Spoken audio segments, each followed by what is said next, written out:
नमस्कार, जय भीम, सत श्री अकाल, जोहार। इस वक्त हम लखनऊ के इको गार्डन में हैं और लखनऊ के इको गार्डन में लगभग 634 दिन से ज़्यादा हो गए हैं ओबीसी के छात्रों का आंदोलन अनवरत लगातार चल रहा है। हम कुछ छात्रों से बातचीत करना चाहेंगे। आपका हमारे चैनल पर बहुत बहुत स्वागत है। सर, मेरा नाम परवीन चौधरी है। मैं बस्ती जिले का रहने वाला हूँ। बस्ती से आप? हाँ सर। आखिर आप लोगों को आंदोलन लगातार 634वां दिन चल रहा है, क्या कारण? सर, इसलिए करना पड़ा क्योंकि हम लोग दलित और पिछड़े हैं। आज हमारे जगह पे सरकार का हर मानक हम लोग पूरा किए। पूरा होने के बाद हमारी जो नौकरी थी वो समान वर्ग को दे दी गई।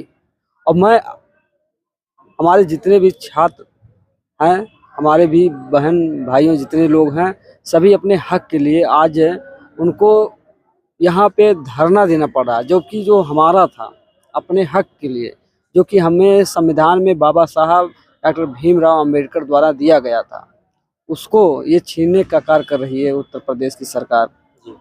और हम लोग लगातार हर मंत्री के पास जाते हैं।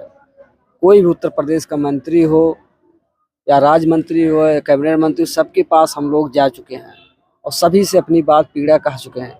लेकिन आश्वासन पे ही आश्वासन मिलता है कि हम आपका कार्य कर रहे हैं, आपका कार्य हो जाएगा। लेकिन मैं आपके चैनल से पूछना चाहता हूं कि हो जाएगा, लेकिन कब होगा, इसका इस बात की गारंटी, सब कहते हैं ना मोदी की गारंटी और डबल इंजन की सरकार, लेकिन हम लोगों को इस बात की गारंटी योगी जी कब देंगे, हम दलित पिछड़े भाइयों को बहनों को, कि हम लोग भी माने कि हाँ आपकी गारंटी में विश्वास है और आप हमारे लिए कुछ करेंगे। आप तो कहते हैं हमारी 0 से 100 पहुंचने वाला कार्य करने वाला पार्टी है, लेकिन आप कहते कुछ हैं और करते कुछ हैं। आज इस आंदोलन से ऐसे शिक्षक के साथ ये सब हो रहा है जो कि देश का नेतृत्व करेगा, आप उनके साथ इस तरह से भेदभाव कर रहे हैं, तो आम जनमानस की तरह किस तरह से आप करते होंगे। ये बात बाबा जी अब हमारे सभी भाई बहनों को पता चल गया है।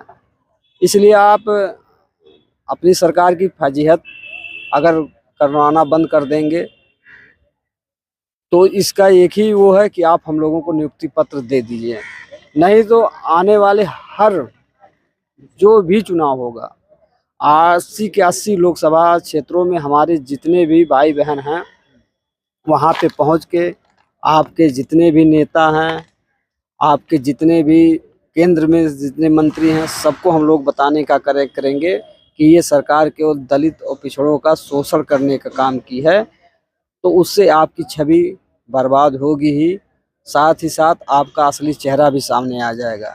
इसलिए अब भी बहुत समय है कि आप लोग हमारे हक और अधिकार को आप दे दीजिए। आप हमारे हक और अधिकार को दे देंगे, हम लोग शांतिपूर्वक अपने घर चले जाएंगे। हमारा नियुक्ति पत्र हमें दे दीजिए, हमें किसी स्कूल में आप सेलेक्ट करवा दीजिए। जी, आप लोग नियुक्ति पत्र के लिए लगातार अनुरोध धरने पर बैठे हैं।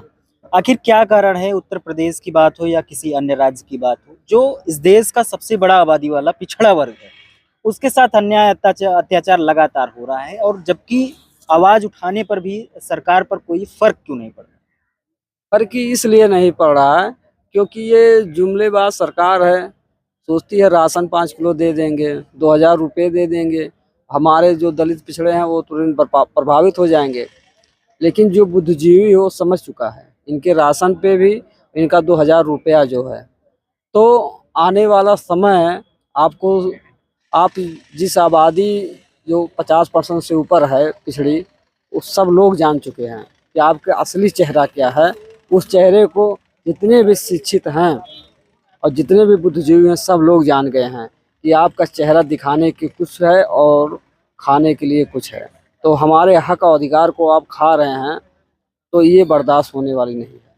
किसान परेशान है, नौजवान परेशान है, आप लोग भी परेशान हैं।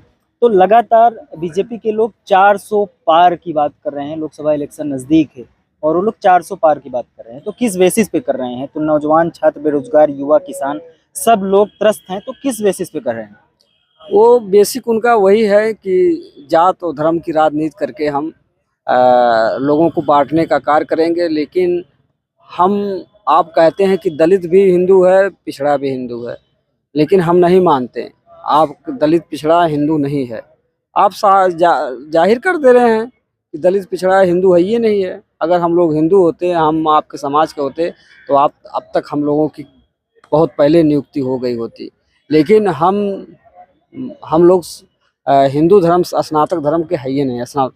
इसलिए सरकार 400 का जो नारा दे रही है वो अति उत्साह में दे रही है, लेकिन जब ये धरातल पे इसका परिणाम आएगा तब इनको समझ में आएगा कि असली बात। आप लोगों की जो मांगे हैं 2024 का लोकसभा इलेक्शन जो है, तो आखिर क्या कारण है कि सरकार के ऊपर फर्क नहीं पड़ रहा है? आप 2 साल से लगातार आप लोग आंदोलन कर रहे हैं। वैसे हम ईवीएम, हम लोग राजनीति से कोई प्रेरणा नहीं है, लेकिन हम लोगों को कहने का मतलब, अगर ईवीएम पे लोग सवाल उठा रहे हैं तो एक हर व्यक्ति देश का नागरिक है, उसको अगर उस पर अविश्वास है उनको ईवीएम हटा देना चाहिए। रही बात, ये हमारे समाज से आज ये दिखाना चाह रहे हैं कि हम आपके बच्चों का जो शिक्षा है, रोजगार है, उसको छीनने का काम करेंगे। अगर छीनने का काम नहीं करते तो हम लोग आज विद्यालय में होते, कितने बच्चों को शिक्षा देते, उनके मार्गदर्शक होते, और मार्गदर्शक के साथ साथ उनको भारत को और मजबूत बनाने का कार्य करते। लेकिन आज बड़ी विडंबना के साथ कहना पड़ रहा है कि आज हम लोग को यहाँ इको गार्डन में धरने देने की नौबत आ गई है। हम लोग धरने पे बैठे हुए हैं। धन्यवाद।